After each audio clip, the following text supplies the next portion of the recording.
ఒక విషయం పడతానని చెప్పుర్రి. నిన్న ఫస్ట్ డే ఎన్ని గంటలకు వచ్చింది మీరు? కౌంట్ చేయండి. ఎన్ని గంటలకు పోయారు? నిన్న మార్నింగ్ ఎన్ని గంటలకు వచ్చారు? నిన్న ఎన్ని గంటలకు పోయారు? అంటే సుమారుగా 10 నుంచి 11 గంటలు కూర్చురు కదా. సార్ ఇట్లా చిన్నప్పుడు కూర్చొని చదువుకుంటే ఇంటికి రావాల్సిన అవసరం ఏంటి?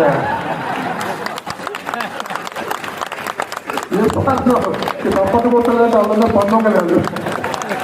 సార్ ఈయన మాత్రం కూర్చుంటారు, వాళ్ళ మాత్రం కూర్చుంటారు. ఏ పని చేస్తే ఆ పనిలో జీవించాలి.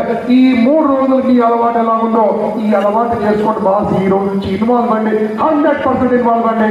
మీరు చేస్తున్న పనిలో రాణించండి, కానీ జాబ్ మాత్రం చేయకండి. చేస్తే కొన్ని రోజులు చేయండి, ఎందుకంటే తప్పదు కాబట్టి. పద్మావతి గారి కోపం వస్తుంది. ఎందుకంటే మా లక్షణాలు జీతం లేదు కానీ అది కాదు బాస్. చేస్తే చేయండి. దాంట్లో